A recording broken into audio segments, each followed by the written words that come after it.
Welcome back. Now, despite an uncertain economic environment, Alexforbes has reported a solid annual performance, delivering a 29% jump in headline earnings per share from total operations. The company's resilient growth is credited to its deliberate execution of its strategy and acquisitions. Joining me now to unpack this performance in greater detail is CEO Dawie de Villiers. Dawie, thanks so much for joining us today. So as mentioned, growth across all metrics. The company is doing well under tough economic environment. We are seeing a strong balance sheet, a strong cash position, to a point where shareholders are now reaping the benefits as you've declared a special dividend. Talk us through the reasoning behind that move and whether it's solely influenced by the group's strong capital or rather cash position. Good day, darling, and thanks for having me. Looking forward to the discussion.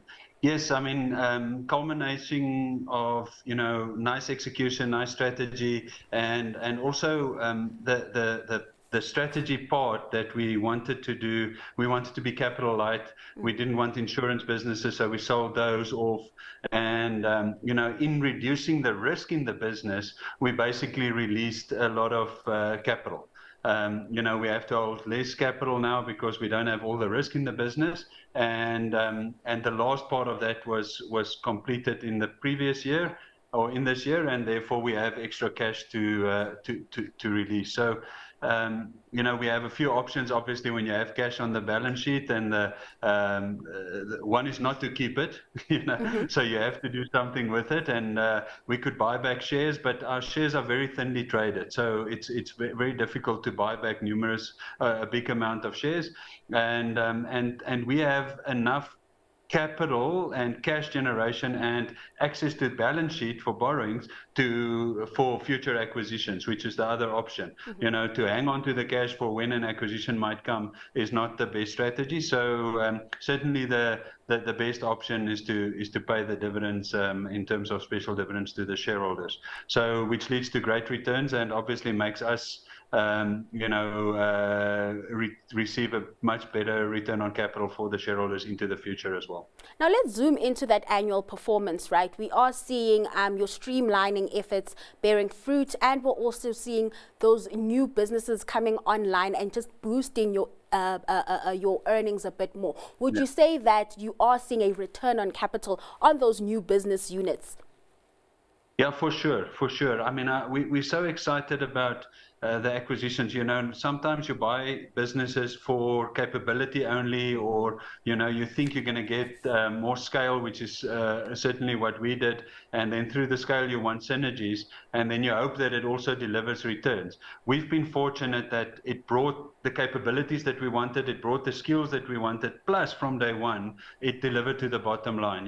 We had a 67 million profit from our acquisitions in the current year alone, and we've added, lots of capabilities to the business and enabled us to be, much more efficient with the scale. So the acquisitions have certainly worked very well for us on top of, the strategy of the business. Now, the group is also moving forward with a digital ecosystem, one that could help it connect with customers in a better way. And I want to bring in Outvest when we talk about that. Does that business provide Alexforbes with the opportunity to do that? Yeah, for sure. It's such an exciting part. I laughed when we prepared for this year end.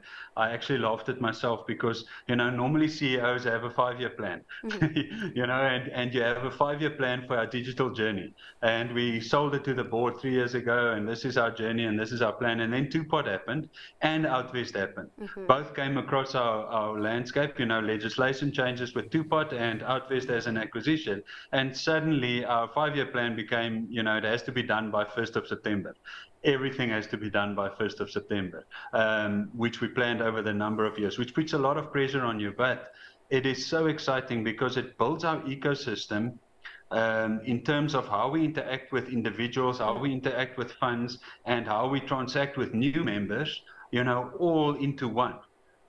you have to be able to engage with every one of the members that are in our funds now because of two-pot. So it's you know, you won't be able to do two-pot if you can't engage with them, and if they can't engage with you, whether it's through WhatsApp, whether it's through, you know, the system, whether it's through digital or the call center, or doesn't matter. We have to engage with them, and they would want a lot of answers. And the same with Outvest. Outvest is a direct channel where you can transact, invest, and get advice, you know, all online, all AI, within 5 minutes I have a policy. And if you combine those two powerful combinations, you know, we now set to have, you know, members that can engage with us day and night and transact with us. And it's something that we couldn't comprehend, you know, a year or two ago. It'll definitely be interesting to see how that kind of pushes through into the business's capabilities moving forward. Dawie, we talk about Alexforbes delivering upbeat numbers, but we can't forget that there are still risks at play. I mean, your year end also includes the, you know, the jitters that we had just before elections. Talk to us about that investment environment ahead of the national election that we had. Yes, I think it is. You know, we told ourselves we're not gonna say, you know, it's a tough environment, because it's almost everybody saying it. But we know it is true. We know it is true. I mean, it's very difficult to operate in an environment where you don't have power every day, where your members, you know, sitting at home having to dial into a meeting, you know, doesn't have online capability, all of those type of things. So it is a really tough environment. And our specific business is SA Inc. Our specific business is 100% related to the fortunes of South Africans, and even more so South Africans working. You know, so if South Africans working is getting less and less, we've seen unemployment increase. You know, my business shrinks without doing anything wrong. You know, if people don't get salary increases, my business don't grow. If people, you know, shut down parts of their businesses, even though I keep the client, you know, my business shrinks. So we're 100% entangled with the business fortunes of South African, corporate South African, and also the SOE market. And therefore we need growth. Therefore we need the business environment to improve, and we need, you know, people to expand, to get foreign investment, to expand their businesses, to build new, you know, and to grow and to hire new people and to pay them more. You know, that's what we need for growth. And that risk still remains. That risk still remains pre and post election. I must tell you that obviously we grew, even though the rest of the market didn't grow, even though, you know, we didn't get more employment, we grew. So that was by increasing market share. And that's great, because that shows that we're doing the right thing. Clients love us and clients want to work with us, and therefore we grew market share. But we all need the tailwinds of a growth in SA Inc. And I'm, you know, I'll link to the to the elections, which is probably where you wanted to go as well. You know, people ask me, what do you want from the coalition government? What do you want to see into the future?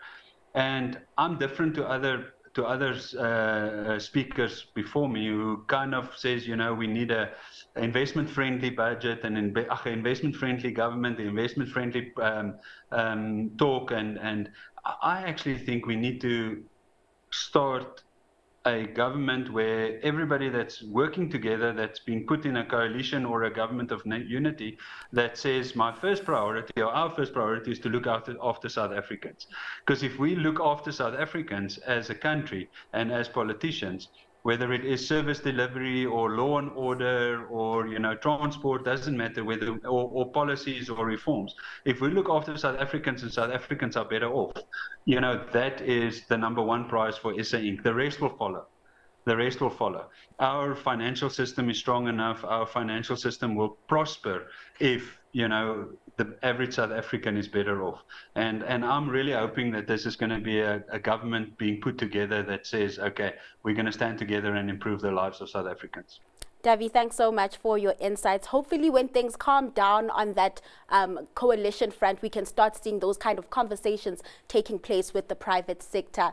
Always appreciate your insights. That was CEO of Alexforbes, Dawie de Villiers.